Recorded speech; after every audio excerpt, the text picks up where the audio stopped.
1-800-Flowers.com, code HERD for 24 multicolored roses and a free vase, $29.99. 1-800-Flowers.com, code HERD. Good stuff today. Best for last around the corner. Veteran newsman John Goulet. No. Herd on the news. This is the Herd Line News.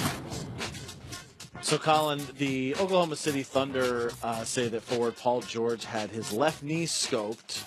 He will be able to return to basketball activities in 6 to 8 weeks. As you have predicted, that those basketball activities will likely not be in Oklahoma anymore. Yeah. Now, it's a minor procedure, but he's had some injuries in the past. Remember, he had that gruesome injury playing for Team USA. Yes. He's 28. Is there any concern? I know we talked potentially about him joining up with LeBron in L.A. Any concern for LeBron hitching your wagon to someone who's approaching 30 and has had some knee injuries? LeBron's had horrible luck with his teammates getting hurt. I was thinking about this. Lonzo Ball, if he went to the Lakers, has been hurt. Brandon Ingram got hurt. Kuzma missed games. Paul George. Everybody in the league's been hurt except LeBron. LeBron's got to come to a conclusion. I'm the only guy in the league that doesn't get hurt. Ben Simmons missed his rookie year. Embiid's been hurt. Every single Blake Griffin's been hurt. Chris Paul. This year, James Harden. Westbrook. Every single Kawhi Leonard missed the season. Kyrie Irving's out again. Steph Curry, Kevin Durant. I mean, has Klay Thompson been hurt? I mean, LeBron's the only guy in the league that doesn't get hurt. Yeah. So I think you just live with Paul George. Listen, the great thing about Paul George is, first of all, players last a little longer. He's 28, but 28 to 32 is really when you're in your playoff peak. Yeah. You have the experience, you have the game. By the end of 32, you start to taper off generally, but I would have no problem signing Paul George despite this surgery for a 4-year deal. One of the main storylines leading into the draft was, would the Giants take a quarterback to be Eli's successor, or would they try to improve their roster? And even though Darnold fell to them, for some reason, they took Penn State running back Saquon Barkley. Right. In an interview with Albert Breer of the MMQB, Giants coach Pat Shurmur reiterated that he thinks that with better blocking by the offensive line, and they did sign Nate Solder away to play left tackle from the Patriots, that Eli Manning will flourish, also with the addition of a pass-catching running back.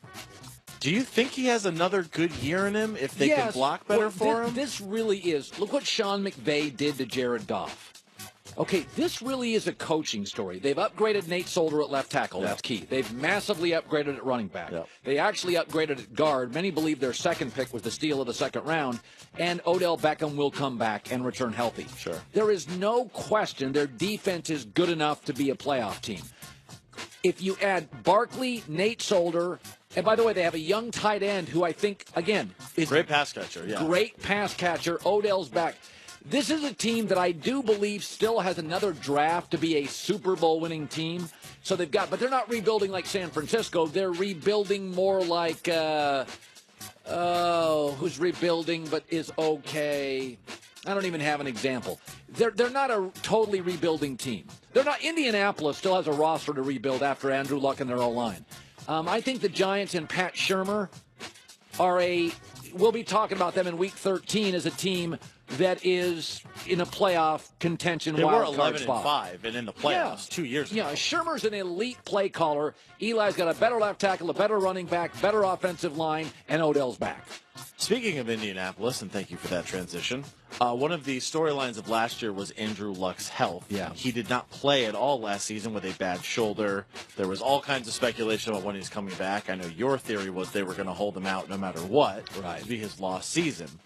So he has been taking part in minicamp the past couple weeks, and a picture surfaced yesterday of Andrew Luck. And as you can see here, that dude is yoked.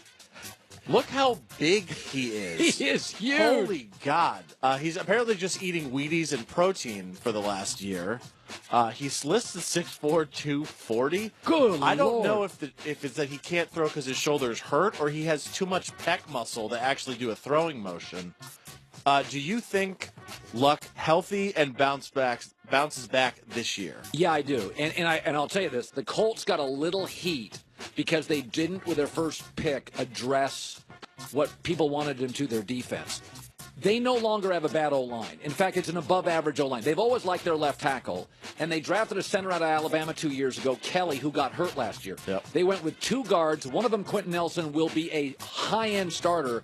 I'm not saying it's the Cowboys line, But my guess is at some point this season, that is an upper third NFL O-line. They actually like their personnel now. And with Luck coming back, they also stole Will Kane, a receiver out of Clemson. They've got T.Y. Hilton still on this team. Yeah. They've got pass catchers. Now, the problem is they have no pass rushers, and they're below average at corner. They're going to be in shootouts. But this is going to be an exciting, high-scoring team. Not many good O-lines miss the playoffs. And by the way, almost no good offensive lines with a competent quarterback are not at least in a playoff race in Week 15, 16. Chargers were the only one I can think of, but they just had some bad luck in that 0-4 start. If they had a kicker, were 9-7. Right, they would have made the playoffs. Right. That's the news. Veteran newsman John Goulet. Well, that's the news. And thanks for stopping by. The Herd Lie News. Car shopping's confusing. Invoice, dealer price, list price. Here's what's not. Save $3,000 off MSRP. TrueCar.com, new or used. By the way, Brad Stevens is a classy guy. He wasn't going to say it. The fact that he didn't get one single Coach of the Year vote is outrageous. Look at what he has done. The sign that you're a great coach is taking a player. This is what Belichick does. And you make that player as good as he can possibly be. If you look at Isaiah Thomas, he got MVP votes with him, 24 points a game. The other three teams, he averages 15 points a game.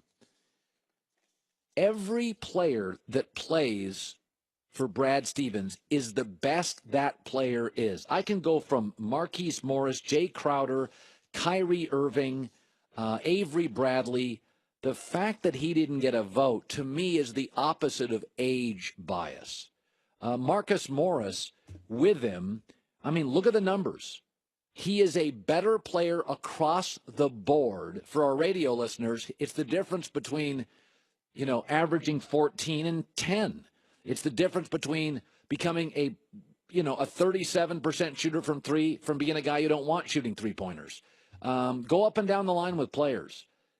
What it is the opposite of age bias. Every coach gets a vote, and the old coaches did not want to elevate Brad Stevens because the sense is if he becomes boy genius, then owners and GMs are looking for the next boy genius. He didn't need to win this. But you telling me not a single coach in this league, and they're mostly over 50, not one said, how the hell are they so good without Isaiah, without Gordon Hayward, and totally redoing the league again and starting a 20-year-old? Not a vote, not one? That's bad. We complain the media votes poorly. The coaches had the vote.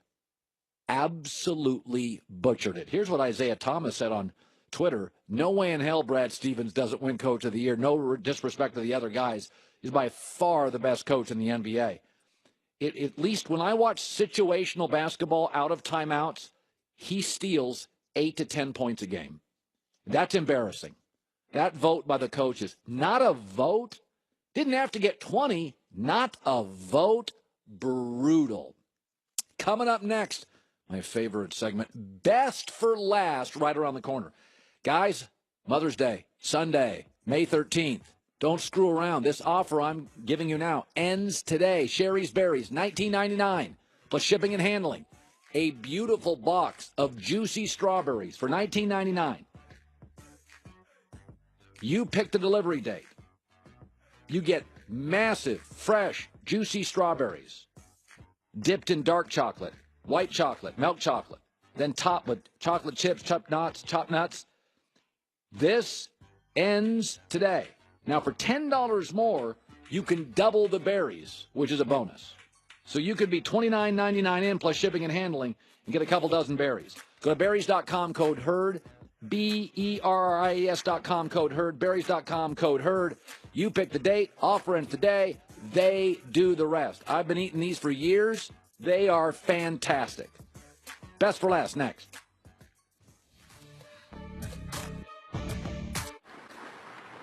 Real smooth. Real smooth? Real smooth.